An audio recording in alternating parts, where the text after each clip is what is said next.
So last night I crashed and I had taken off my sweater, which is this long kind of light gray sweater, like really long, like almost to my knees. And I had taken it off and then just set it on my exercise machine. I have an elliptical in my bedroom, and I just set it on the arm there because when I get up in the morning and it's freezing cold, I'm going to put that back on. But I woke up in the middle of the night, and I swear to God, I was like, what the fuck am I looking at? I totally forgot about it, and I'm just staring at this, and it seriously looks like something standing there with like a sheet over its head, you know, or just like a flowy ghost. And I was like, what? Freaking yourself out. But I was so like tired and only half awake that I was like, oh, who cares? And just went back to sleep. I was like, could be a serial killer with a sheet over his head. And I'm just like, nah, okay. If it's my time, it's my time. Then I woke up in the morning and I realized, and I was like, oh yeah. Yikes. It was pretty amusing. Well, you know, I had a situation, I had an occurrence, I guess, this week, and I texted you about it, like, I don't know, 5 o'clock in the morning, where I got up to go to the bathroom. The whole house is silent. It's like not even a creature was stirring, kind of situation. And I'm bumbling around. I get to the bathroom. I go all the way to the back of the bathroom, and all of a sudden I heard a man's voice, and it was like behind me. Not in the bathroom behind me, but like outside of the bathroom, like, you know, by my staircase. Yeah, in the hallway. And I couldn't make out like what he said. Like I told you in my text that it was like a 5-syllable kind of sentence. One of those words to me sounded like house. And I stood there in the bathroom after I heard that thinking, what the fuck was that? Brandon's asleep. You can't, the way that our bedroom and the bathroom situation is, like, I couldn't hear him if he was talking.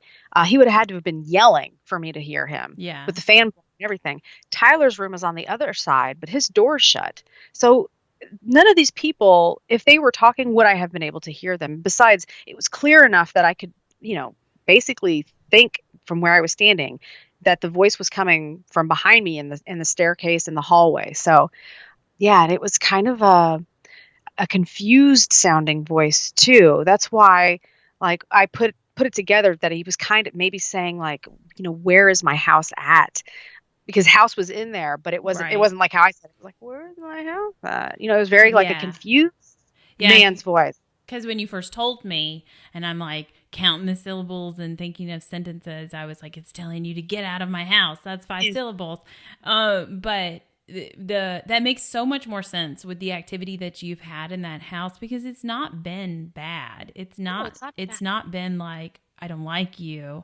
No. It is more like a wants your help type thing. So for him, or I say him because you said man. I do, yeah. I named him Michael. You know, and of the times that I've tried to communicate with him, he always seems confused. He doesn't know how he's here. He doesn't know why he's here. Like, it's always, there's never a definite. So that's why I kind of feel like that's what he was saying. It's more of that confusion. Like, what the hell's going on? You know, like he's looking around probably and like, this just doesn't make sense to him. Why is he here? You know? Yeah. It's always like midnight, 3 o'clock, 4 o'clock in the stairwell that there's something going on. So crazy. That's just so crazy.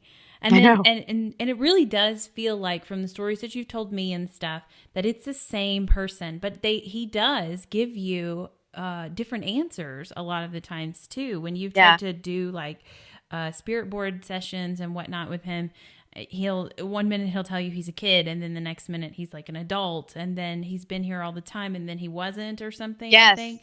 Yes. Like he doesn't get what's going on. That's so sad. At one point, I even got like kind of a response which indicated that he was here because of my son was here, and I was like, "What is that even? What? I don't get that." You know, and I talked to Tyler, and he's like, "Mom, there's nobody here talking to me." he's like, "Go do your crazy shit somewhere else and leave me alone." All our kids and everything think we're fucking nuts anyway, so they wouldn't pay attention to this stuff. Even if it was happening to them, probably. Right. Man, that's a mess. But gosh, I got to get out there and see you this summer and we've got to spend some time, kick everybody else out of the house at 3 o'clock in the morning. Get out. Shoot. You guys go camping or something in the woods behind the house or something. We've got plenty of space right next door. I mean, right in this field here. We could just put a couple of tents out there. Well, it always happens with them there. They don't really have to leave. So wouldn't Brandon love that if I come out to visit and me and you stay awake in the hallway? He said, so you're just going to start investigating this place now? And I said, yeah, I really should. And he's like, well, good. That'll be cheap. He has a point. So, that's true. It's kind of something I always wanted. I just wanted to live here so I can just investigate it. And that way I don't really have to go anywhere. But I do enjoy going to these places that we go to. It's so much fun. For the story that I'm going to tell you tonight, I actually is going to be on one of our locations. So you're going to tell me a story because this is a podcast. Yes, and I'm Chris. And should I say that it's the Creatures of the Night podcast first and then say who I am? Yes.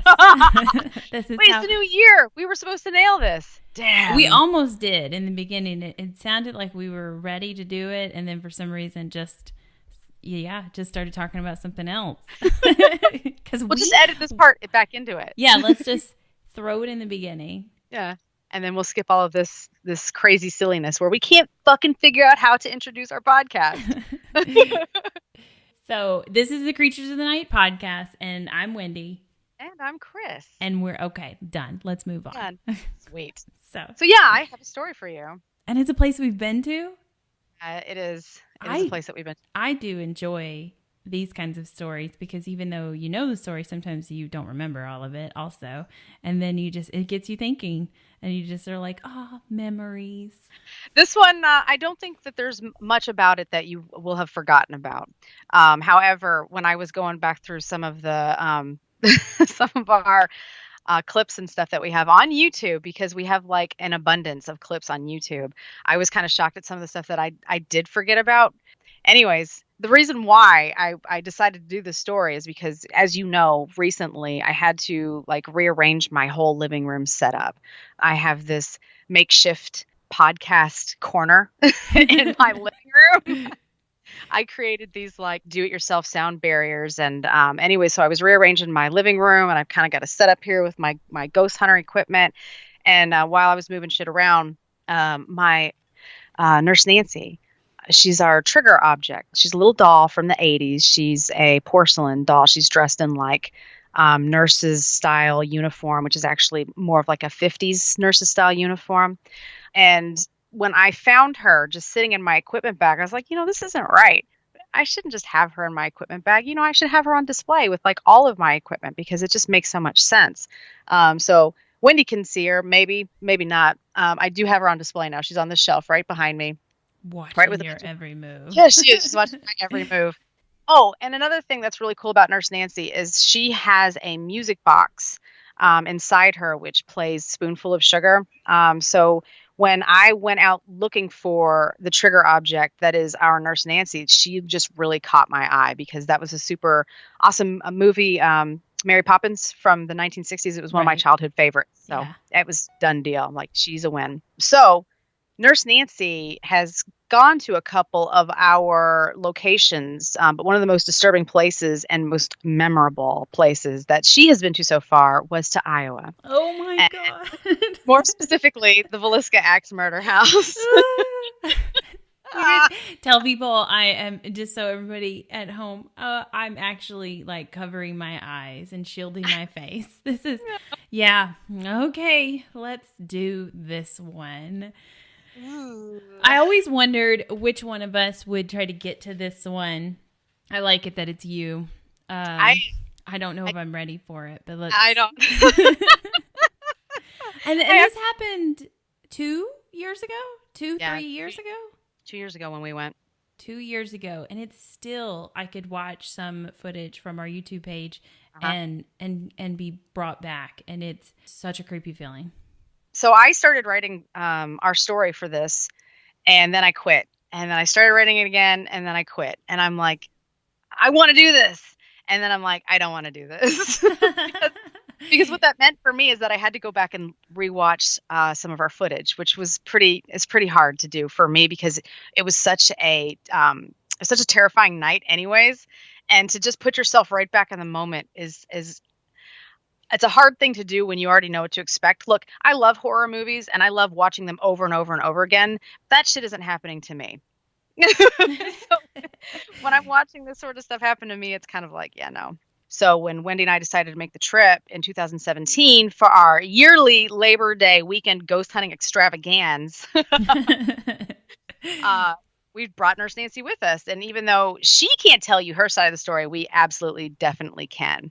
As you know, my story is Villisca Axe Murder House. So here it goes.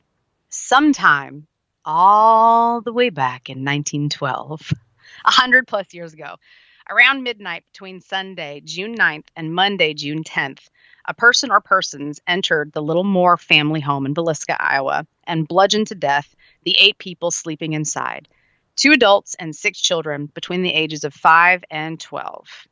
Yep, I pretty much just dove right into the evil shit. Sorry. And I'm just, the story is so awful. Like, I probably won't make a lot of comments is what I mean, because it's just a terrible, terrible story. Yeah, it is a very messed up story. So anytime children are involved, I mean, that's just, it's sick. And yeah, the whole family too. So basically it was Sunday evening, June 9th, 1912, Josiah or Joe Moore and his wife, Sarah, took their 4 children, Herman, who was 11, Catherine, who was 10, Boyd, who was 7, and 5-year-old Paul to the Children's Day service at the Presbyterian Church, accompanying them where the 2 neighbors, Lena and Ina Stillinger, that were just staying with them overnight. So basically, I had to jump into that because not only did this guy murder like the whole family, but then just 2 innocent neighborhood girls that were staying with them, for the night. It's just so many people were affected by this. It's horrible. The Children's Day service was an end-of-the-year Sunday school program. Sarah Moore was a co-director, and her children performed little speeches and recitations along with the other Sunday school members. Service, I know. It's just like they just had this sweet, trying to do their very best and then do for their community too. Right. They were involved in their community, just like you said, just doing the very best they could, just having a normal life, man. Yeah. The service ended with the social gathering that lasted until 9:30 p.m., and they all made their way back home 3 blocks away. Cookies and milk ended the festive evening, and they all went to bed. So that was it for them. Sometime after midnight, the killer or killers picked up Joe's axe from the backyard, entered into the house, and bludgeoned all 8 of its occupants to death. By 7:30 a.m. on June 10th, Mary Peckham, an elderly neighbor, became concerned that the Moore house suspiciously seemed quiet and deserted. After attempting to contact the Moores without success, she called Joe's brother, Ross, who arrived at about 8 a.m. to look around. He inspected the downstairs and found 2 figures covered with a sheet in the back bedroom and stated that he saw blood on the bed frame. Ross got the fuck out of the house and called Joe's hardware store, telling Ed Seeley, who was an employee, to fetch Marshal Henry Hank Horton because something terrible had happened. Like that was quoted, something terrible had happened.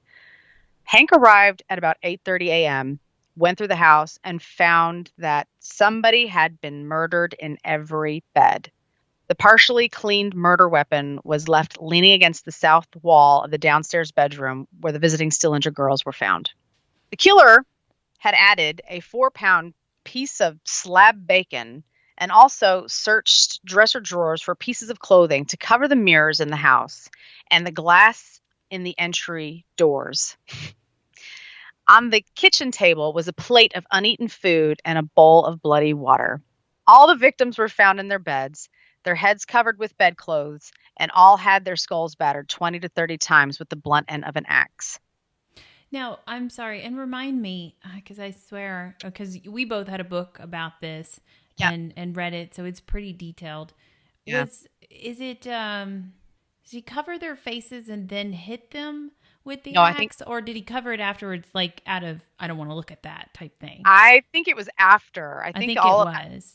Yeah, it seemed like he went searching for things to cover mirrors and faces after he had already done what he did. Yeah. It's because he didn't want to look at it. Yeah. Well, yeah. I mean, Or the himself, mirrors I is guess. like a different thing. But yeah, but Yeah. to cover their faces, it wasn't like a part of the killing. It was an after thing. Don't want to look at it. Okay. Yeah, because the dude hung out for a while, like Well, after yeah, he killed them. it made food and tried to clean up and stuff like that. And Mhm.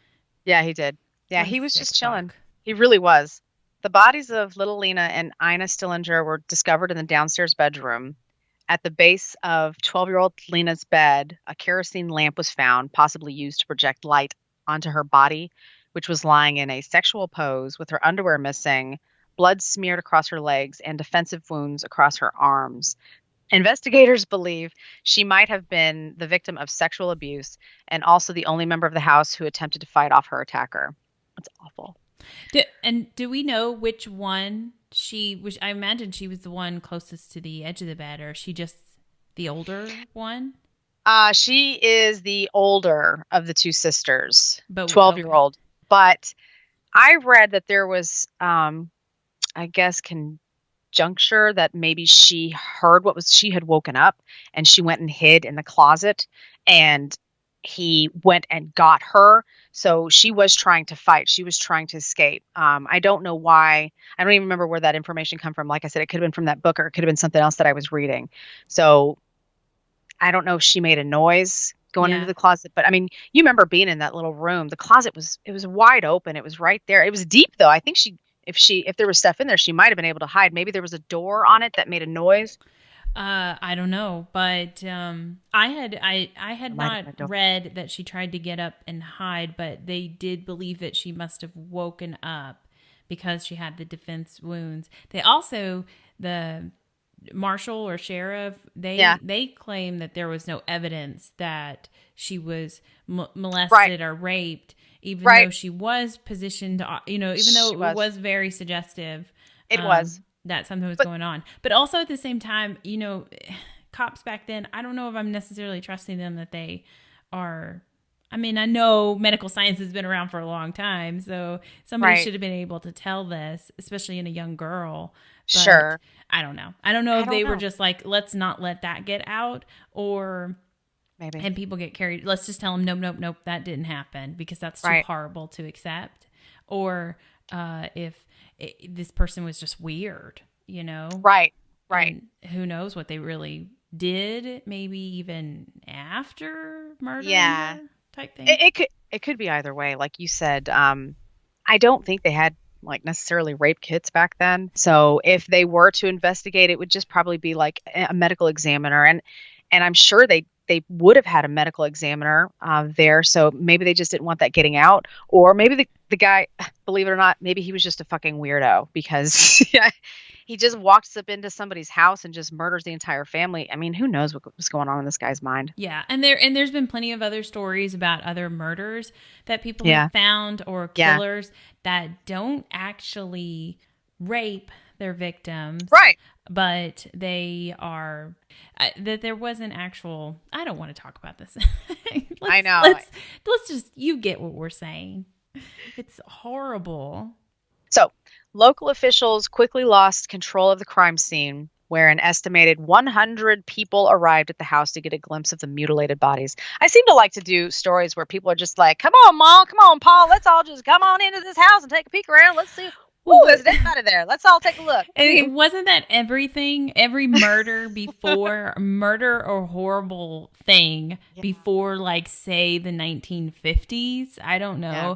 Everybody was like so into it. And that was the only way they were going to get that information. They're like, gotta go over there and see this, They didn't have Dateline back then, I guess, or whatever TV show would have all the brutal, HBO. They didn't have, that stuff's it's all over the place now. You can find it wherever you want to. And I guess back then the only way was to go and take a peek at your bludgeoned to death neighbors. Oh, that's awful. And they just didn't care or didn't know about curiosity?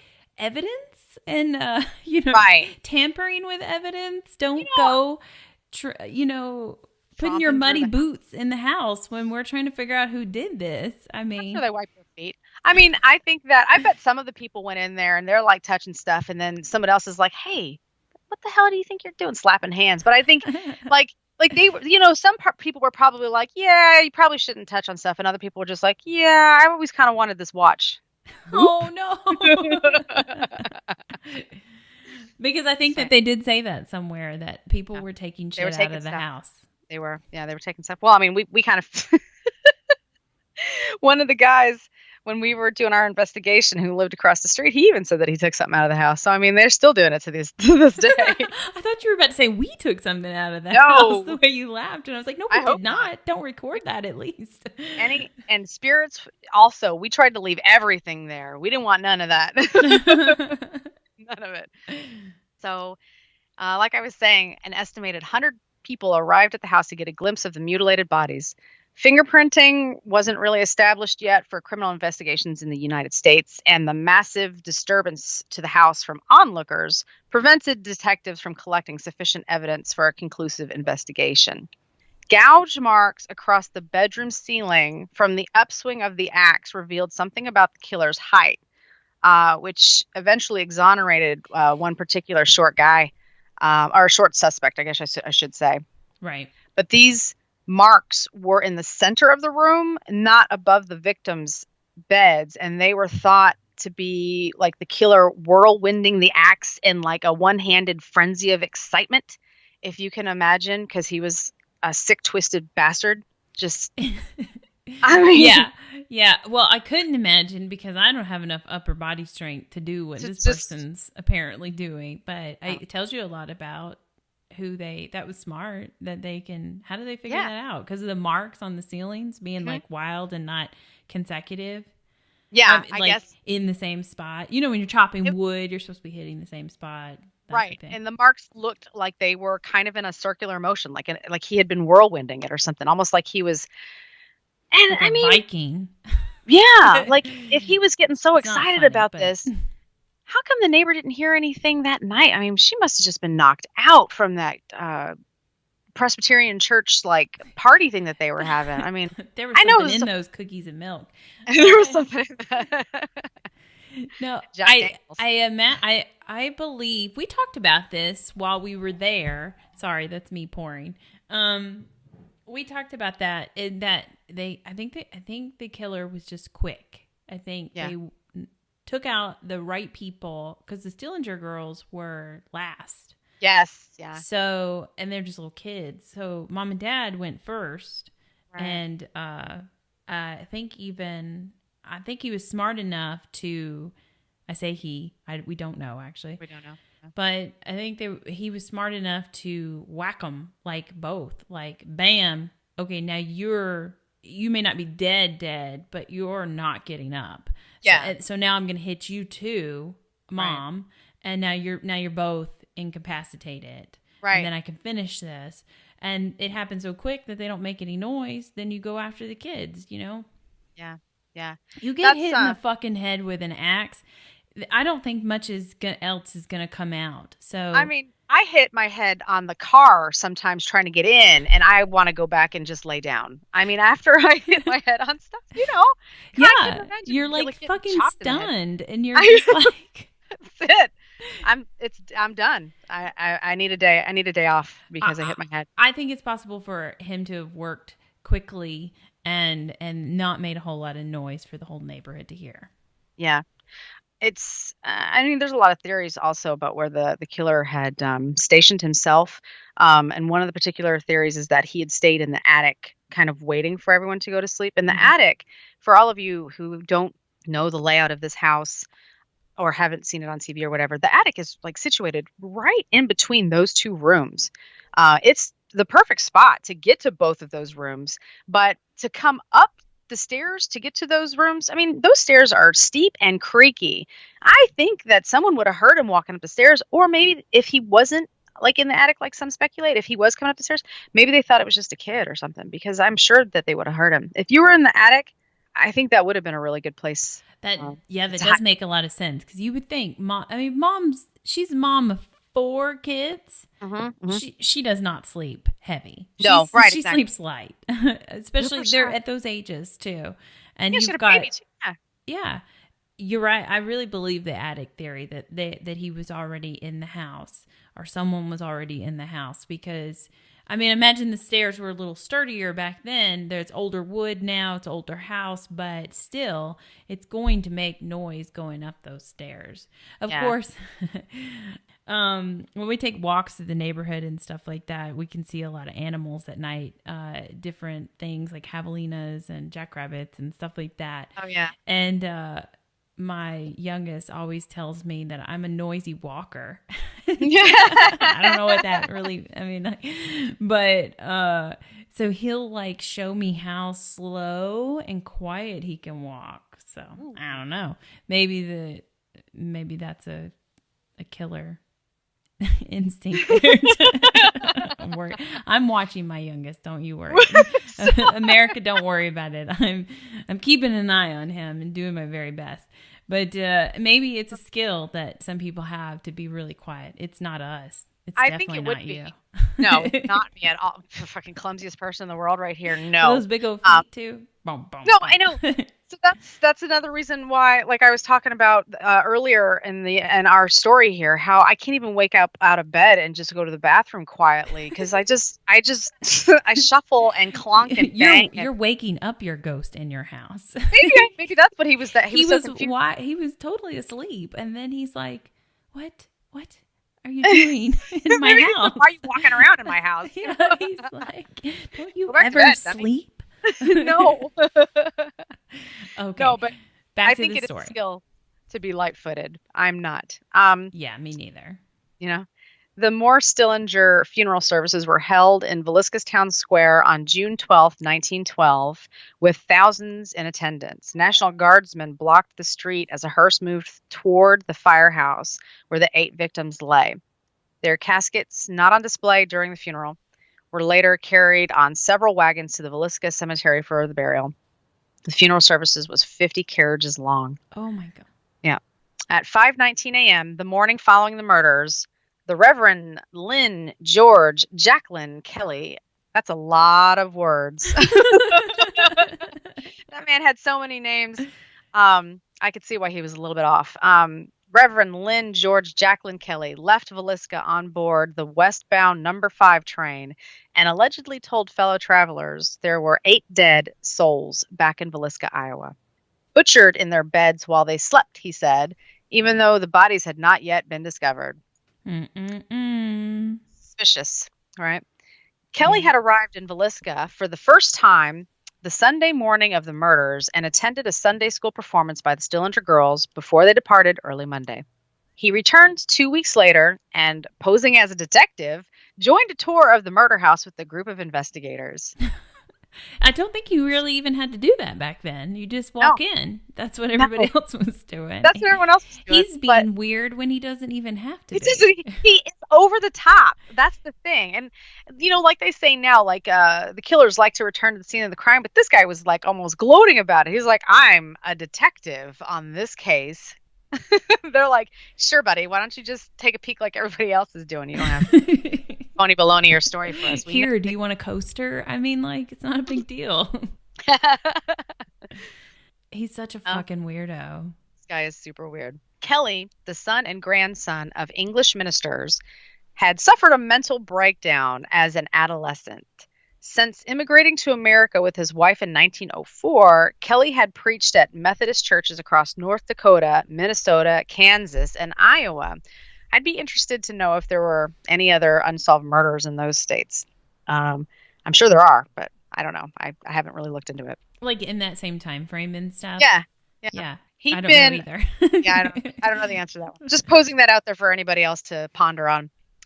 He'd been assigned as a visiting minister to several small communities north of Villisca, where he developed a reputation for his odd behavior. Imagine that. He'd also been convicted of sending obscene material through the mail and had spent time in a mental hospital. A grand jury indicted Kelly for Lena Stillinger's murder, and he was interrogated throughout the summer of 1917 while in jail awaiting trial. On August 31st at 7 a.m., Kelly signed a confession to the murder, saying God had whispered to him to suffer the children to come into me.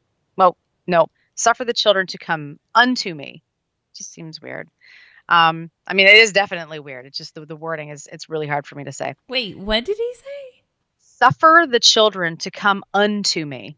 Oh. Unto me. Unto, not into or on top of, unto me. It's weird. I'm glad he didn't say those other things. No, I know, but what does that even mean? I don't get that. No. He could have said a lot more. You're right. It would have been awful. I mean, that's still pretty weird for him to sign. He signed a confession saying God had whispered to him these words. Although Kelly recanted his confession at the trial and his case went to the jury on September 26th, the jury deadlocked 11-1 for acquittal. Second jury was immediately impaneled, but acquitted Reverend Kelly in November. No one else had ever been tried for the murders, and the crime remains one of the most horrific unsolved mass murders in American history. So, a place so deeply saturated in sadness and anger is bound to leave some form of an energy behind, be it good or bad or evil. Many paranormal investigators have made their way into the little house and had God, I give up. I'm done talking for the day. That's it. Well, that's it, guys. Sorry, it sounded like I was about to get into the story, but that's it. Fuck this. Fuck this. Many paranormal investigators have made their way into the little house and have had the opportunity to experience the residue of energy at Villisca firsthand. But as far as I know, only one would try to take their own life while staying the night for their paranormal investigation. While we were on our walkthrough of the house, Johnny Hauser, who was our tour guide, and I guess he owns the place or he is married to the owner. I'm not really sure how that works out. Oh, I kind of almost do think he's somewhat related. He's not married to the owner. Oh. The owner is an older lady. Maybe he was just hired to do it, but I thought for some reason he had some family connection, like she's an aunt or something like that. But okay, yeah, family connection. Sure. He's in charge of running it. He does the tours during the day, and he keeps an eye on the house. He actually did live at least when we went next door. So I know he's a big shot on TV these days. Isn't that crazy? Yeah. And he was so down to earth, honest to God. Like nice, when we met him, fucking nice. He was so super fucking nice. Yeah. We were an hour late. And he's just sitting there chilling, reading a magazine when we like bust in the door. We're like, we're sorry. You didn't give our night away, did you? And he's like, no, you're fine. And he had talked to, somehow he knew our other friends from Iowa that we'd met at Edinburgh. And didn't he call him or something and say? They let him know that they let him know that we were coming, which he already so knew because we had a reservation. But I mean, like, they let him know we met these people earlier or whatever, and you know they're the group that's coming tonight. I don't know what they said about us. Maybe he added, you know, so if it was my friend, I'd be like, I met these weirdo fucking chicks at Edinburgh. One of them was in a trance. They're coming to your place tonight. Keep an eye on them. Maybe that's what he was like. Yeah, I knew you girls were coming. No, he seemed real cool about it. So I guess the guy had said something. I think Johnny Hauser even said something like, yeah, so-and-so let me know he met you guys earlier or whatever, and you're really cool. I don't know. Maybe I made that up. just to feel good about myself. Is that what he said? That he knew that we were really cool. Yeah. No, he was. You heard it here first, everybody. Johnny Hauser thinks that we are cool. No. Yeah. He's really cool, though. He was a really cool guy. Actually, he was. So he chill, laid back. He's been investigating this house for years. And I'm sure, like I said earlier, or actually Wendy said it, now that he's all over TV and stuff, you've heard the name and you've seen that he does a couple of places in Iowa. And he really is just a laid back, cool, chill, a ghost hunter dude. So we did our sign up. We speak to him.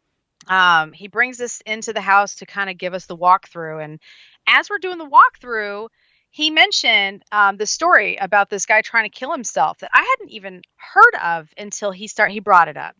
And he's like, yeah, you know, so-and-so. And I'm like, what? And the whole time I'm researching this story, I didn't even look at anything current on the house. I mean, I didn't even know that they had a new sign out front. I mean, I wasn't looking at the current affairs. I'm looking at only stuff detailing the murder, you know, so that when we go and do our investigation, We kind of know which rooms we might want to check out or whose names we might want to try to use to try and connect with anybody. Right. So, yeah. So he says in 2015, November, Robert Laursen, Jr., who was 37 and also a paranormal investigator, come from Wisconsin with a group of his friends to investigate the house. And there's this story online. Basically, I guess it's the report, because this is the verbiage from the Montgomery County Sheriff here that I wrote down in my story. He said that it was his understanding that Robert Laursen was in the house alone in the northwest bedroom while everybody else was outside. He called for help on their mobile, like, two-way radios, and his companions came in to find him stabbed in the chest with an apparently, like, self-inflicted stab wound. They called 911, rushed him to the hospital, and he was helicoptered, I guess, to Omaha for surgery. The incident happened at 12:45, which is the only real unique part of the story here. It was said to be the approximate time that the murders of 1912 took place. We don't know why he stabbed himself. It's been left a mystery. I know that when I was doing some research on that, there was, other ghost hunters that are kind of like, wow, I'm in Wisconsin, man, hit me up, because this guy's from Wisconsin. I'd love to hear your side of the story. We want to know if it was something demonic, but I couldn't really find anything where he's like divulging any details. So I don't know. I don't know what happened, but still scary enough to walk into a place that is haunted, to find out recently, well, 2 years prior to us showing up, some guy had tried to stab himself in the house. It was like, whoa, what is this? What is this insaneness? He didn't try. He did stab himself. Oh yeah, tried to kill himself. But he didn't kill himself though, which is amazing to me because I believe he stabbed himself right in the chest. Oh yeah. But not in the proper place, I guess, and he did survive. But like, I can't imagine doing that to yourself. And I think that when we were talking to Johnny Hauser or whatever, he had said it was real strange. The group didn't really even let him know what was going on until like after the fact, and they had already gone to the hospital and stuff. They just kind of vamped in the middle of the night. He didn't know. We got a phone call in the morning. Yeah, and then they were like, oh yeah, our guy stabbed himself. And that's it. And he didn't even have like a whole bunch of details or had even talked to them. But Johnny Hauser running the place, he doesn't want to get it some kind of... I think that we were all just like, there's just one person that's going to push it over the top. You don't know what was going on with them. We don't want them to ruin the fun for everybody else or whatever, or ruin the experience for everybody else.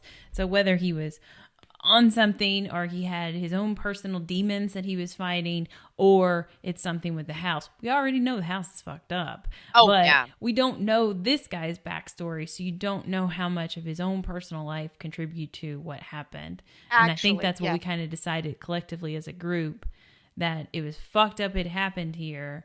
But also you don't know what brought it on. So you don't know if it's the house made him do it, or if he's was out of his mind at the time and not in a good place. I mean, you're absolutely on it, because someone's mental state going into that place, I mean, you really need to have yourself in check before you go into this place, because if you arrive there and you're already shook up like I was from a previous experience, it just keeps getting more intense. So who knows what was going on with this guy, when he decided to do that. But I thought that was wild, that Johnny was just like, oh yeah. And by the way, our walkthrough of the house, even after telling you this horrible story of what had happened there, while we're walking through the house with Johnny Hauser, the house seemed totally normal. It seemed like anybody's house, like grandma's house. Like we just expected someone to be making milk and cookies for us downstairs. I mean, it was peaceful, it was calm. Yeah, there's no lights, but it was well lit because the sun was still out while we were in the house with him, and well lit because the light was coming through the windows, even though the windows were covered. There was just, a lightness to the house too. Yeah, it was it's towards the end of summer, so it stays light until about, I say 8 o'clock, 8:30. It was still bright out. Yeah. And as he's walking us through the house, it felt like just being anywhere else where somebody's giving you the instructions of your suite for the night or whatever, your cabin that you're renting. Right. This is where the coffee pot is, and this is where the plugins is. And, I think he asked us, do you need like the tour? Do you know the story? And we were like, we've read a shit ton. So he gave us a brief story and told us more about like his own experiences in the house, which rooms kind of spoke to him and what happened to him. And during that whole time, it was just like collecting information. Yes. And the house felt normal and fine. And then we're like, okay, cool. Bye. Nice to meet you. Thank you. And then we went to get set up, and that's when shit fell apart. So, like, while our story of events from the overnight investigation at Villisca from September in 2016 might not be as newsworthy as a stabbing, we did die from fright. So, the end. No, seriously. But had I stabbed you, we could have made the news. Oh my God. Just like a little flesh wound in your leg. I got meaty thighs. You could do that, and I'd be fine. I'm surprised, honestly, I make it through my day without getting stabbed on a regular basis. Not just because I'm not saying that I'm a bitch. It's just that I'm so clumsy that, like, just this, if I had walked into a knife, like, that seems like my style. Like, how did you get stabbed? Oh, because I walked right into it. Nobody stabbed me. I have the hugest fear. This is maybe so off the topic. I have the hugest fear when I drop the razor in the shower that I'm just going to step on it and my entire foot's going to be opened up. I'm going to bleed to death in the shower. Like I feel like I'm so clumsy around knives, but I've actually, knock on wood. That's me actually knocking on wood. Whatever this cheap desk is made out of. I've never had an accident, but I'm just so scared of it. With the razor blade in the shower or knives? Any kind of knives, razor blade. Yeah. I don't want to be cut. I have a knife story. I have a knife wound in the back of my leg.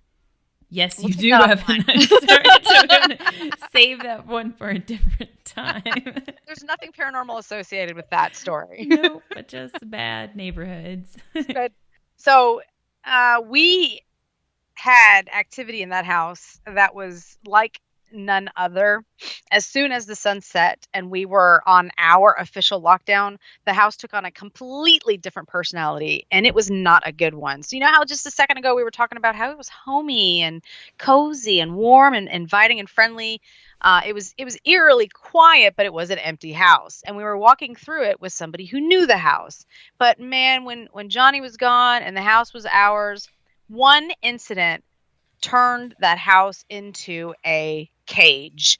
It just seemed like we were being stalked throughout the night. It seemed like there was a tiger or a lion somewhere on it just felt like every time we turned around, like something was going to be there, and it wasn't that we could see. I never felt so much like heavy oppressiveness in any other place that we'd been to. And like I said earlier, I can't really go into the other place because that's going to be a story for another podcast, I would imagine. We'll eventually get to that one. I was already shook up previously from an experience that I had, and then coming here. So I was a little already on edge, and then we got here. Everything seemed to be cool, and then it just kind of like blew up. Yeah. We had done a day tour of a location. Again, like she says, we'll do that later. And she had been, it was a 4-hour drive from that location to Villisca. And you sat in a trance for 3 hours of that, basically. Yeah, and that was the trance. Yeah. The 3-hour trance. It was like that. And Iowa, man, I have never been to a place like Iowa before. It is seriously nothing but cornfields. There's a few towns in there, but mostly cornfields. And Des Moines looks like a really nice place. But it was really pretty. Yeah, it was it's a big city. And that park, that park was really nice. Yeah. But the drive between the one place to Villisca, I'm just renaming it. It was like cornfield city. Nothing to look at but cornfields.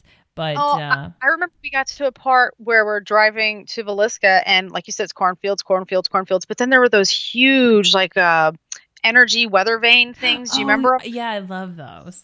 But it was wild. It was just, I mean, like Wendy said, I was in a trance. Everything to me was cartoony up until I snapped out of it.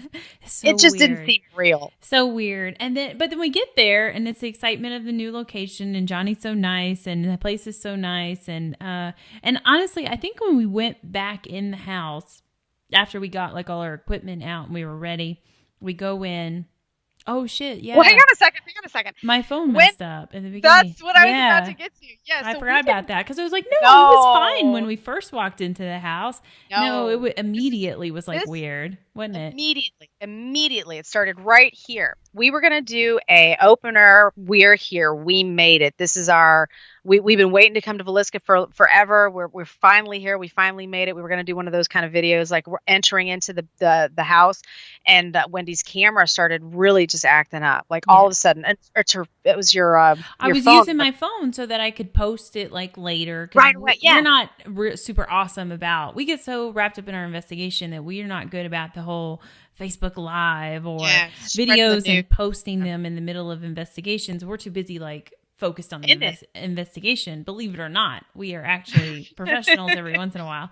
And but I was doing it on my phone and had it on like a selfie stick so I could record us like going in for the first time and we would post it later on.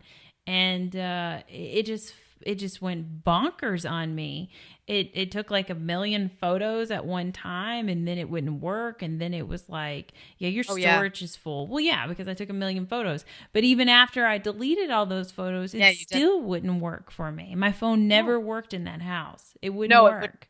It wouldn't at all. It was almost like, oh, was this your link to the outside world? Well, you're cut off. Negative. I mean, I do have AT&T, so that happens a few places. But it was working just fine, like come the next day or something like that. Yeah, but Wendy, I mean, this is a sidebar. When I was sitting in the airport trying to leave so that I could fly to you for our what did I call it earlier? Our extravaganza. Yeah.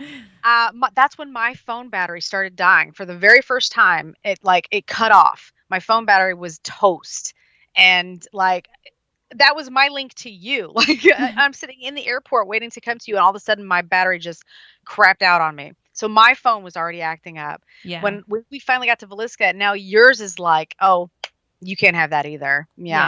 Yeah, so it really was cutting off. I remember your phone like constantly needing to be charged and stuff, and we didn't. Yeah. So we didn't have like phones like most of the time, which is whatever. I usually don't even take my phone in an investigation, right?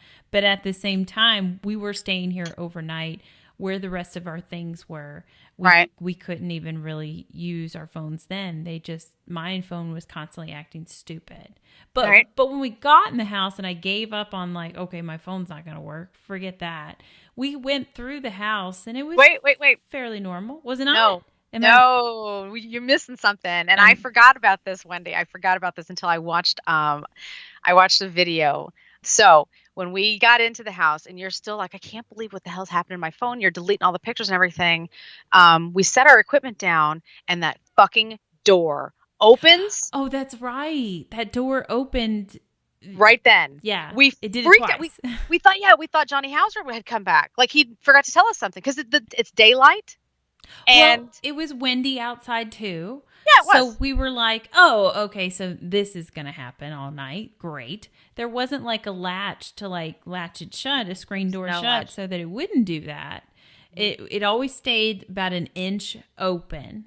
Yeah. And so when it first did it, yes, we thought somebody else was coming back to the house. Right. Like Johnny Hauser or, they do tours of this house. So we were always afraid the whole time. It's like being in a fishbowl. We felt like there was lots of people driving by all the time, stopping to get out and take photos by the sign and whatnot. And so they don't know we're inside because they can't see us. Most of the windows have these thick blinds and then curtains and stuff too. So you're watching them.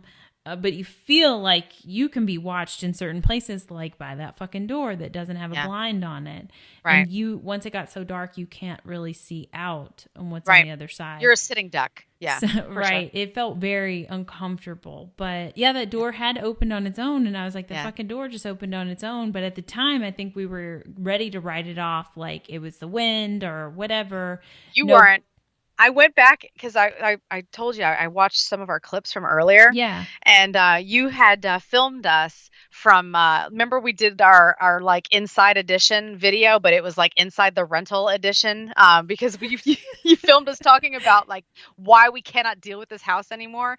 And you started talking about your phone, and we're talking about how the phone isn't working and the whole situation. And you're like, the door opened up and it was like years, and then it just slowly closed. And she's like, why the hell did that happen? This is what you said. Why did this just happen? And so watching these videos before telling the story, I'm already stressed out. Like my palms are kind of sweaty because I just relived all of this shit again, Wendy. And you know how hard of a time I had with this anyways. But yeah, so from this point on, I just want to talk about our experience in the house. I tried to make the gory details of that story just as short and sweet as possible because it is a horrible, horrible thing that happened there. But everybody that has seen like any ghost adventures or any kind of paranormal shows, they have talked about Villisca. And for us, we kind of lived through it. We lived through it to a certain degree, and then we removed ourselves as much as we possibly could. So after the first door situation happened for us, like Wendy said, we started walking around. We started setting up our equipment. We started looking at how are we going to do this? Where are we going to be at certain times of the night? What are we going to do? And we kind of set up a few things. I can't remember if we left right after that. I know I was recording at that time because when I was like putting up tripods and stuff, I'm recording. And I got EVPs during like that time, just setting up equipment. Yeah. I was going to say, yeah, that always happens. It does. but it's true. It does. Yeah. Well, when we started going on these investigations and we were studying how to be a paranormal investigator, there were plenty of people that said, as soon as you walk into a location, the spirits are going to be interested in like, who is this invading my space? And then they're very interested in the shit that you're toting around, all these cameras and whatnot. They're putting off energy, and they're curious because maybe some of them have never even seen anything like this before. So that's why we run our recorders. We're always wearing our recorders or whatever, audio recorders, and we run them from start to finish because as we're going in and setting up like static cams and stuff, we're getting shit because the ghosts are like, what are you doing? That's my corner. What are you doing? Right. What are you doing in my corner? And that's also another reason why it takes us forever to go through because we record so much nonstop. That's why it takes us so long to do evidence. Yeah, evidence. And we have for real. have to do jobs and shit. Right, too. Jobs and kid stuff. So gross. While we're setting up our equipment and I'm opening up a tripod, I got an EVP.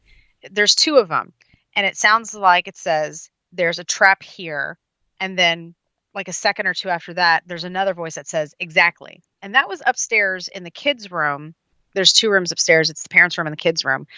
And later on that night, when you were setting up a checkerboard and you were filming yourself, you got a voice, and it was a child's voice.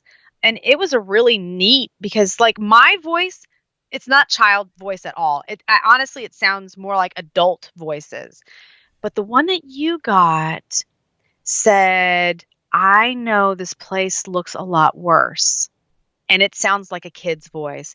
And it's to me, I just wanted to bring that up because it's interesting to have. I got two voices in the same room as you got a voice, but they're all three different voices. I don't even remember that EVP. Oh, it's good. Yeah, it's a good one. There were good EVPs that were coming out of that place. And yeah, they did seem to just more so come about while we were setting things up than necessarily responding to us, though we did get EVPs that responded to us as well. Yeah, those are more so the voices I don't like. Yeah, no. Yeah. There's another one. I don't even know how I don't remember discussing this with you at all, but there's one where you're walking into the kitchen. We got so much in the kitchen. Every one of like the EVPs that I'm like going to talk about are like in the kitchen. But like you're walking into the kitchen and I don't even think you're saying anything. It's just you walking, and there's a low, creepy Wendy on your, like somebody is talking to you or trying to get your attention. And I'm like, That would have been it for me. If I was Wendy, I'm like, yeah, I'm done with this ghost hunting thing. That's it. There's a voice in that same kind of time. It is after the last time we went into the house and we were doing our final setup for the night, and we were coming down the stairs, and there's a low voice. There was the one that said my name, yeah, and then there's one that says, I'm right behind you, or I'm following behind you, or something like that. You are like in the living room or the bedroom, and you know, we have adult voices, but you don't have a man's low voice. And this is more so what it sounds like it's hard for me to listen to that EVP now, or to watch that video now. It's the one that's really kind of raspy, like a low man. Yes. Yeah. It says, you're not alone in this house. Yes. And I was like, something where nope. you could tell it's right. It was right behind me. And it was following every move we were making. And I remember when we went back into the house, it felt like we were just like, bam, bam, bam, let's set this up real quick. And then all of a sudden, something didn't feel right. And I almost wanted to say something and be like, let's explore this. And then I was like, or let's just get the fuck out. Right. So that's what it felt like. It was very heavy in that house. So we set up our equipment. We you know, the sun was starting to go down. We already had that one experience. I think at that point we left to go and get some salads so that we could have something to eat. Mm-hmm. And we maybe ate our salads. I don't know. Maybe we ate something. I don't remember even eating my salad. For some reason, it was gross to me. But we came back, and now it's darker in the house. And that's when we gas station salads. You know, normally they're my jam, but yeah, that one, I don't remember. Honestly, I want to say that it smelled funny to me, like the ham smelled funny or something. I couldn't stomach it. I got a bag of chips, and I think I was fine with the chips, but there was something with that salad. No, I ate my salad, and it really was fine. I was joking, but it was gas station food that we had gotten, because that was like the only thing that we saw around. So for us to stock up for the night. But we did get food. But you did not eat it, and I assume it was more so your nerves. I wouldn't let you. So well, and that's true, because that's what I do when I get like that nerve kind of thing going on. I can't eat. But we go back, and now it's dark. And now we're going to full blown on investigate this place. So did we start upstairs, Wendy, or did we start downstairs? I remember us hanging out in the Stillinger girls' room and in the living room a long time. We did, because we played on the piano and stuff, which he told us we could. Yep. And I don't know if it was just because it was just the two of us that he was a little more laxed, because they have rules on their website that are like, you don't sit on this and you don't do that. But I think because it was just two of us, and he thought, we didn't look so super rowdy either. We don't look like, we're going to stab ourselves. We were just going to like... He should see me on a bad day, though. So I don't remember exactly the route that we took in the house. I mean, I don't either. We did a full sweep of the place for sure. But like, we did talk about like, we wanted to end up in the upstairs later in the night. So I don't think we spent that much time upstairs. No. We had briefly went up there, and then were going to work the downstairs rooms, and we thought closer to the time that would be the death of the family. Yeah. Though the Stillinger girls had lost their lives as well, we wanted to be upstairs. So I think that we had been up there, but we didn't stay up there very long. We were mostly working the living room and then into the Stillinger girls' room. And then we were in and out of the kitchen because we set all our stuff down in the kitchen. Right, for sure. And leading up to that time frame, that 12:30, 12:45, it seemed like the activity just kept building and building in that house. So I'm going to go to the Stillinger girls' room. When we were sitting on the bed and we had a spirit box, we had Nurse Nancy in there. Finally, I'm circling back to when I, started talking about her all the way. This is all her fault. No. I know, it's all her fault. So we brought her there because of all the children in this house that were, murdered. We were hoping to use her as a trigger object. And she was on the bed. We had a spirit box, and we were talking. We were getting voices coming out of that spirit box. We got a man's voice and a woman's voice. And all of a sudden, I felt something like across my face. And I'm talking about it like something, like I felt something across my face. Sorry, I just hit my mic. And we stopped the spirit box, and like a couple seconds later, you felt something on your arm. Remember that? And like you even said like you had like the hairs on your arms like standing up. Like, look at this. And like seconds after that, because we were recording, there's a door shut. Like the sound, you mean? While we were in there. Yeah. While we were there. We didn't hear it with our own ears. It was clear on the recording as if it was in that room or somewhere nearby. But we didn't like, hey, what the hell was that? Neither one of us heard it. But when we started hearing the footsteps in that room too. Yeah. Everything happened then. The house was silent. Yeah. Creepy, but silent the whole time. We go into the Stillinger girls' room. And that's just where it was really after the spirit box too. It was. And if anybody's ever used a spirit box before, they are obnoxious. They are obnoxious. They're obnoxious with their little noise that really kind of can adjust the mood of the room just by you being kind of annoyed or scared of the sound that it's putting off. But then it started spitting off voices too. And then after a couple, we decided to turn it off. And even after turning it off, that's when the sensation of feeling, and then a little later, I think you saw something too, like a light in the other room, and we were hearing footsteps. Well, yeah.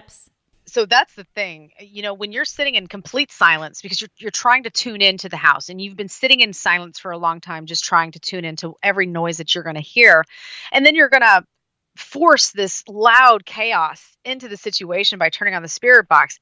It's startling. You're like you said, you're sitting there and it's nice and quiet, and then it's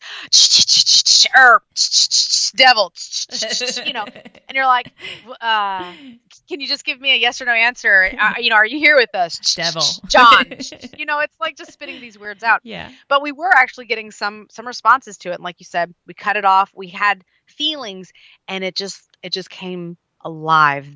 We started hearing something rustling around in the kitchen as if somebody had just come home and was, hey, I'm home, I'm putting my groceries down, or I'm putting my keys down. You know, it was just that we were invading somebody's space at that time. Like, we shouldn't have been there. We could hear them coming in, and we're like, what the fuck is going on? So we get up to go and look, and both of us, we go and make our way to the kitchen. And as we're making our way to the kitchen, and you can see that nothing is fucking going on, I had my earbuds in. I was recording with my audio recorder, and I plug it into the audio recorder because it amplifies the sound. You can hear everything a little bit more clearly, kind of like a parabolic dish. So I was taking them out of my ears, little earbuds. And as I did that, I heard a man's voice very clearly, but it sounded to me like it was coming through my earbuds. Like, I couldn't turn around and I've seen him standing there. It was coming through my, you know, my audio recording device. And I'm like, did you hear that? And Wendy's like, no, what? And as I'm telling Wendy that I heard this, she's looking at me, though she's still facing like where she was with her camera. That fucking door just pops open again. Yeah, and we're startled. That door that for 4-6 hours, whatever, however long we had been in this house and had been there, had been in this house, left, came back, was in the house more. It opened the first time when we first came in, when we were having problems with my phone and whatnot. When we first came in, that initial reaction, and then it did not open again. And the wind was the same the whole night, and it had not opened up again. And it opened up not like a wind blow and then it slammed shut. It wasn't a jerk at all. Yeah, it opened like just opening, like you're opening the door, and then it closed just the same. Right. So much so that it was creepy enough for us to not write it off like a wind blow, that we messaged Johnny Hauser, sent him the video of it. He looked at the security cameras that shoot on the back of the house, you know, like for somebody breaking in. They're not filming inside the house, but they film the perimeters outside. And there was nobody at that door that could have pulled it open. Right. And he admitted that it was odd how it opened up, and that it had not done that the entire night. I thought, did he send us that clip? He did. He sent. I thought so. Yeah, he did. He sent it. It was through Facebook messaging. So I have to tell you, if you want to see the security video of it, I don't think you're going to get to see it. Because I tried to save it or whatever. And for some reason couldn't, and I don't know what I'm doing wrong about being able to save something that was sent to me through Facebook messaging, but and maybe things have changed. Like I said, it's been 2 years, but we did inquire about it. Hey, does this door swing open a lot because of the wind? Is this a screen door? Does it do that? And he's like, no, we don't have that problem. And it only happened to us after we entered into the house, like right when Wendy was having problems with her phone, and right as we go back into the kitchen again after we heard all of those noises. It's almost, and we took it as a sign of a peace out. Here's your sign, guys. Go and get out of here. So we're like, yeah, okay, cool. Let's take a break. Out we go. We have to admit too. Okay, so as a paranormal investigator, you're excited about any kind of activity that happens, and if there's poltergeist activity that happens, I mean, this is exciting. We shouldn't be scared of this. We should be like, oh my gosh, can you do this? Can you do that? Then can you move this? For some reason though, not just did the door open, but a sense of like horror was through the house. At first we were scared that it was a person. We're definitely more scared of the living than we are of the dead. Well, that's what your brain is automatically going to focus in on. It's a person. Where is that person? So you're preparing yourself to be like, hold up, motherfucker, we rented this place for the night, not you. Yeah. Like if it's somebody that's, come on, we all know those haunted locations, and we try to get as close as possible and peek through the windows and stuff like that. And we were afraid that somebody was doing that, and they opened that screen door and they're standing at the door, but we can't really see them because it's so fucking dark outside. Right. So that's our initial reaction. But when we realize, nobody's at that door either. So you try to tell yourself, okay, calm down. No big deal. It's nobody at the door. It was a ghost. It had to have been a ghost, or it was the wind, or whatever. Let's calm down. For some reason, we could not calm the fuck down. No, we couldn't. What we had been hearing while we sat in the Sillinger girls' room, the voice that you got right before that, and then that happening, it was just like the house felt like there was a charge going through it. A charge, for sure. Yeah. And it didn't feel good either. No. It didn't feel like, wow, we're alive. This is spacey and great. No, it felt like, I am about to fucking destroy you if you don't get out of here. And so we were like, you know what? Yeah, we'll leave. Yeah, right. It did. I mean, I don't even know. I don't know any other way to describe it. It definitely wasn't what I had expected, because I expected us to go in there. And like I said, we were super excited. We've been wanting to come here forever. We're going to stay up all night. We're going to investigate every room. This is what we wanted to do. We're going to contact these spirits. But man, it just got so oppressive and so negative. And we were like, okay, let's go take a break. So we went out to the car, shook. Like literally we shook for like an hour and a half, like in the car. That's when I was like, so you had already had kind of emotional experience earlier in the day, and then now there was this. And I've said this before, if Chris is scared of something, then I'm fucking terrified of it. She's my shield. I can't I can't go anywhere without her. So I could tell you were scared and you did not want to enter the house. So we're like, let's take a break in the car. We didn't want to stay in the barn thing that investigators are supposed to like put their stuff in and even possibly sleep there instead of inside the house, because it was the same idea with the whole darkened glass. We couldn't see out because it was pitch dark, but we know that everybody with the lights on inside the building, they could see us. So we felt very much like fishbowl. So we grabbed our shit and we went inside our rented Kia Sorento, the most magical car in the world. Like, so awesome. It was such a sweet ride, for real. A lifesaver. we go in it and we like have our food with us, and I'm eating because I'm a cow, and so I'm gonna eat no matter what. But Chris is like not touching her food, and we're just staring at the windows and the door, and we're just waiting and watching, and also just trying to collect ourselves. Like, for one thing, half our shit's still inside this house. We have to go back in for it. That was the thing. We've got to go back in there. And then it's only like midnight or a little after or something like that. Right. We've got to get back into this place. And so we sat there for about an hour, you'd say? Yeah. Yeah. And then we had a plan. The way I convinced you to get back into the place was like, okay, this is what we're going to do. We're just going to go in and we're just going to set up our cameras where we want them to be for the night and set our recorders where we want them to be for the night. And then we can leave. We'll just leave. Right. Nobody says we have to sleep in there. Our cameras and recorders can do it for us. Right. And we will sleep in this car, this wonderful, magical car. We had... we got sleeping bags or something because we were going to sleep in the house. Yeah, we were going to sleep in the house, and we were told not. Well, before, if you go on the website, you're told you can't sleep on the furniture and whatnot. So we got sleeping bags to have covers and to sleep on the floor and stuff like that. So, but our Kia Sorrento had seats that fold down. Yeah, and they had a mattress in the back seat, apparently. Yeah. How convenient. This car was and so it was awesome. So comfortable, and it didn't feel like it hated you. So, no, right, exactly. And the house looked like it hated you. Oh my God. So we go back into the house. Now we're ready. We have a plan. We can do this. And we're just like, I don't even know what the best way to describe it. It was just, it's like game time. This is it. Game time. This is the plan. Bam, bam, bam. Set these cameras up. Get the hell out. We're getting in. We're getting out. But when we went back in, it didn't feel like it did when we left. It didn't at first. At first. When we went back in there, everything was kind of chill.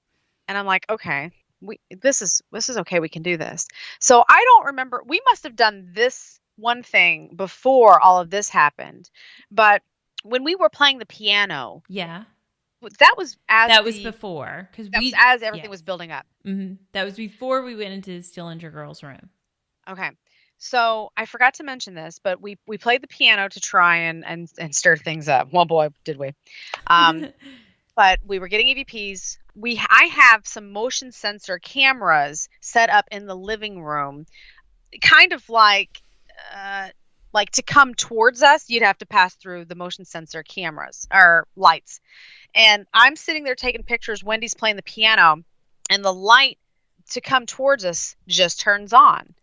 And both Wendy and I stop, and we start discussing it for a moment. And I got an EVP at that time that says, I like playing with lights. And because we were like, maybe the light's defective. We didn't feel anything at that time. We didn't. But I did get that awesome EVP. And I also took a picture at the piano. You weren't at it at the time.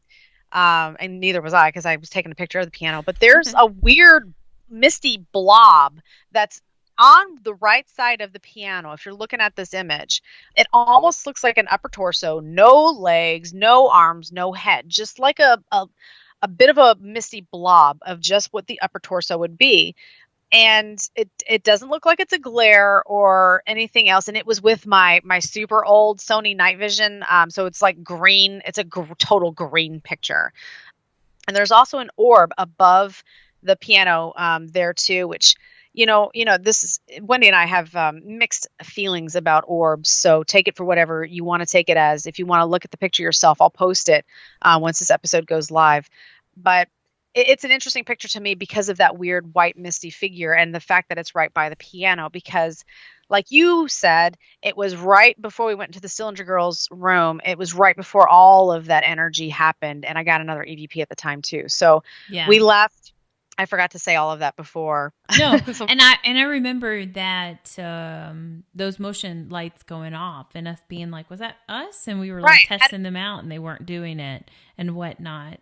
Because we were playing the piano, trying to have something big happen or whatever. Well, I say playing the piano. We were banging around on the keys. I don't know how to play the piano, but you do a little. But all of that. You could just feel the energy kind of building. And then when that door opened, it felt like the closing act. And it felt like the house was like, yeah, we're done. You can fucking leave now. So then we pop back in on the house, and the house is like, because we took our break and we come back, and the house is just like, slumbering or whatever. Right. And it was fine. We go in, we go run upstairs, we set cameras up, set the checkerboard up. We set a checkerboard up and put baby powder down, hoping that we'd get like fingerprints or be able to see movement or something like that. We set up a ball and set up cameras on all of those. Your camera didn't make it through the night. Fucking my camera got cut off. It sure did. We never know. You never know with our equipment, because it's not like, listen, we don't work for the Travel Channel. This is not pro-ass equipment or nothing, but it has worked for us in the past, and then we left it alone, and it just shut the fuck off. Right. So whatever. Who knows if it's paranormal or just bad luck. But we set it up on the ball and the checkerboard, and it didn't stay on all night. But also the next night, there was no powder movement on that board either. That's true. It is a huge bummer because, we set it up with the intention of having it do the work for us. We hadn't had problems up until this point, but as we mentioned before, like we were starting to have severe like equipment failure leading up to this location. So, and as we got there, we started having problems. So is it the location? Maybe. Is it just shitty equipment? Maybe. I mean, we don't really know the answer to that. My camera made it through the night, but there was only, so the house doesn't have electricity in it. The house doesn't have electricity. It has a power extension cord coming into the house to plug up just the air conditions that are in the house. Right. Yeah. But it has a power strip that has enough space for you to plug one thing up, or we unhooked the air conditions. Yeah. Because we weren't going to be in there. And then also, I mean, this is Iowa in September. I live in Southern Arizona. I mean, I don't need the fucking air condition in Iowa in September. It was fine. It was fine. It was a breezy night too. Yes, it was. So we didn't need the air conditions. They were loud as shit. So we had turned them off.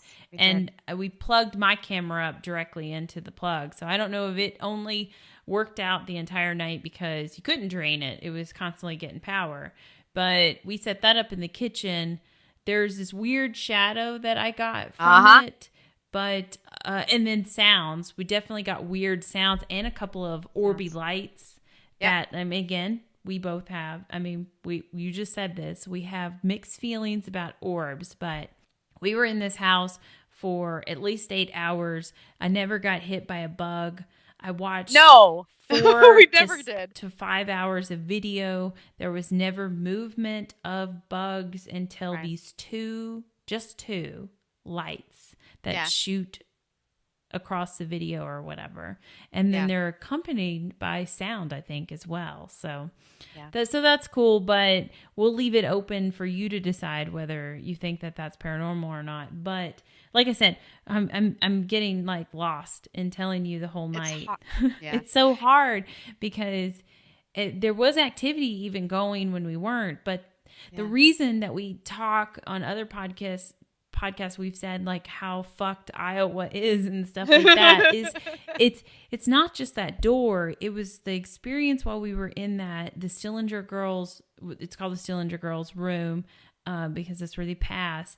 The feeling that we got after that door had opened, and then when we went back into the house and we set all this stuff up, that feeling that I got it all set up. I didn't know I got that EVP that said, anything to me, but I knew as soon as I set my camera up for the night, shooting at the stove, because there's like some iron press that has been known to move or whatever. It lifts up and it's on the floor or something. So I set the camera to focus on that and the door. But when I had my back to that living room area with the Stillinger girls' room, I mean, I could feel it. I could feel there was something in there. That's when it happened again. When we were done, like legitimately, we had done all of our setting up. And just like you said, we were at that point where it's like, okay, should we stay or should we go? That's when those feelings started happening again. You were just about to describe it.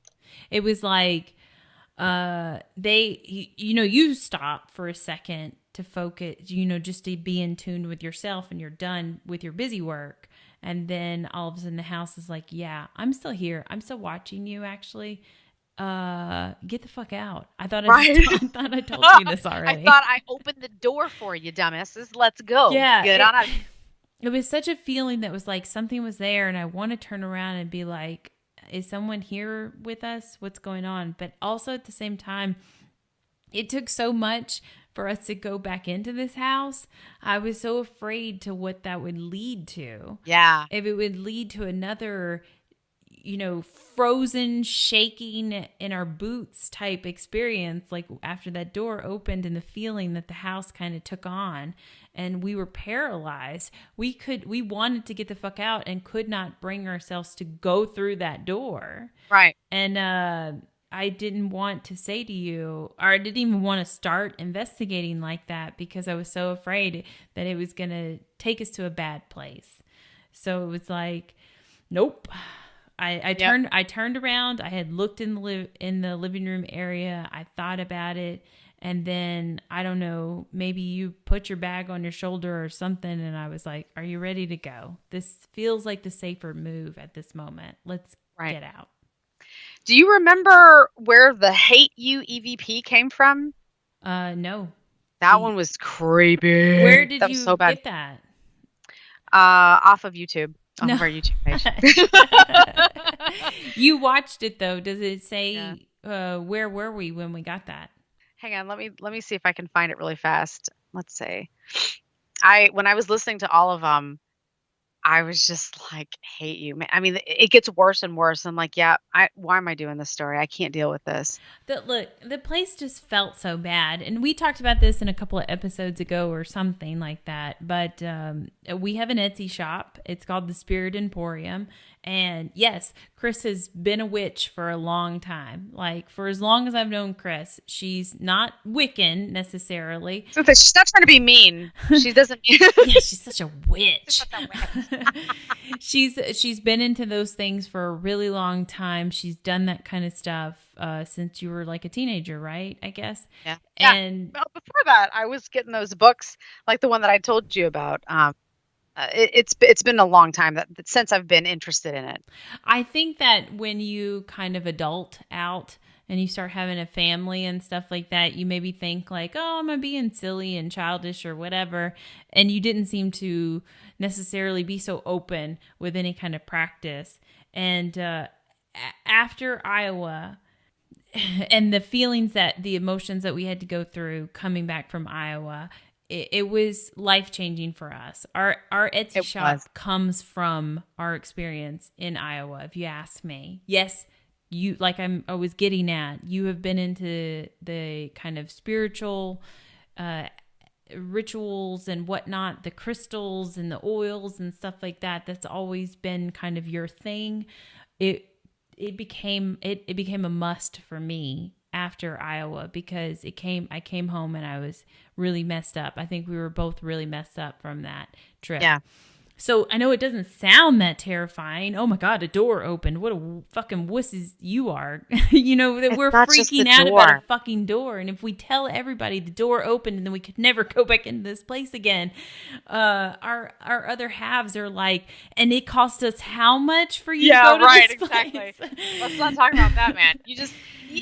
They're so ashamed of us, but at the same time, it was like, you don't know what it felt like. It felt bad. It felt bad. So we came back and got more heavy into the oils and the crystals and the saging and the rituals to do to protect ourselves for future investigations. And that's where our Etsy shop came from.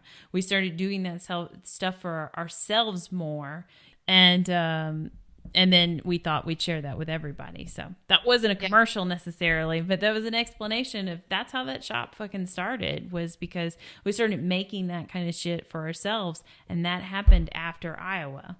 We didn't so much do it before. I used to not let people, you know, at the end of some ghost tour, somebody wants to sage you or whatever. I'd be like, nah, man, leave me alone. I'm taking these things home with me. Yeah, for sure. Yeah. Yeah. After Iowa, I was like, nope. Yep. Give me all that sage. That's right. That's right. Go ahead. And I don't want to take that shit home because I felt like I did.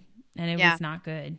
I was worried for a while because of Nurse Nancy being in there, you know, and sleeping on the Sillinger girl's bed, that something might have attached to her, especially after admitting on this podcast several times that I feel like something's in this house. We had wondered, did it come with her? But it's not been malevolent. It hasn't been oppressive. Clearly, there's something here that's a little bit more just confused as to why it's here. No, I feel like I don't think anything followed us. Nurse Nancy didn't do shit on that investigation. No, she didn't. No, there.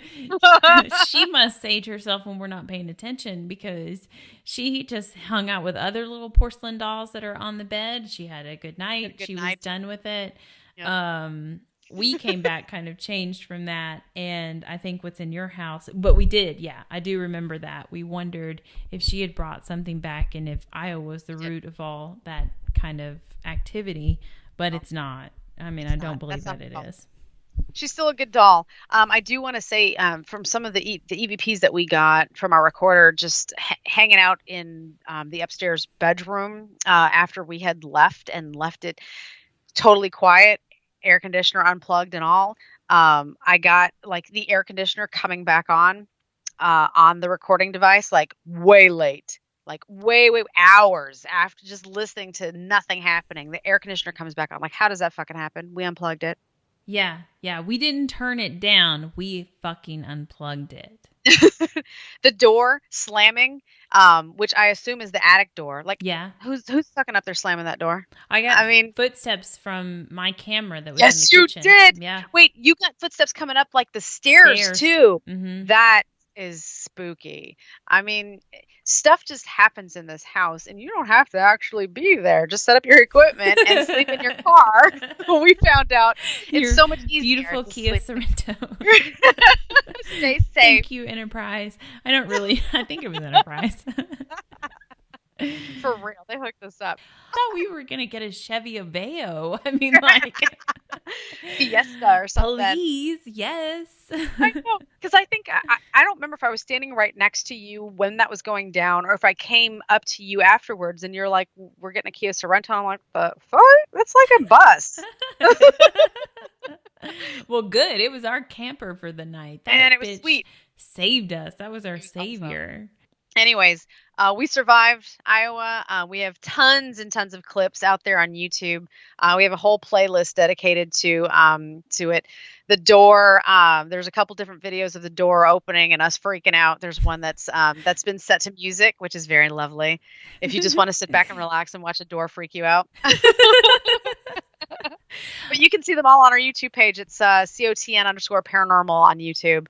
They are on IBelieveInGhosts.com, but I'm not sure how much long that page is going to be up since we're transitioning everything over to the new page, which is creaturesofthenight.paranormal.com. So, but it's not there. I mean, maybe by the time this one airs, right, exactly. It'll be there. But we don't have a web designer, so it's me doing it in between patients at work. So. Because that's what we said earlier. That's why it takes us forever.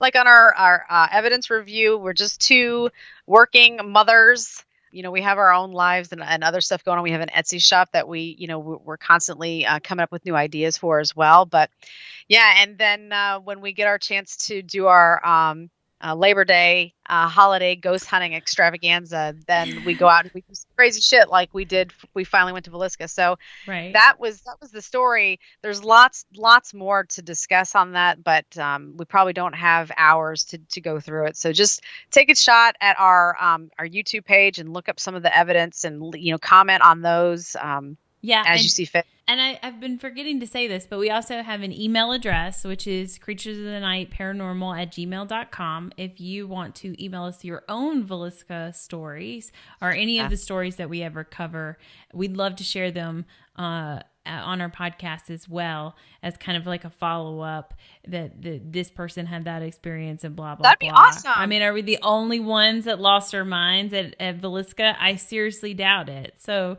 share with us your own stories and we'll share them on the podcast here. So don't forget about that, communicating with us. That way, creaturesofthenight.paranormal@gmail.com. Plus, we do have a Facebook page and Instagram that is COTN. Did I do it right? Yeah.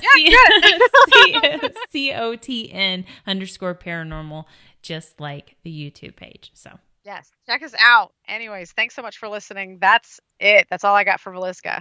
You got anything, Ed? You don't want to talk about the door anymore? I mean, I feel like we should do some kind of blessing or something after talking about I'll this go place. Get the sage. Let's do it. That's it. So sage out. Sage out. Thanks so much for listening. Thank you. Bye.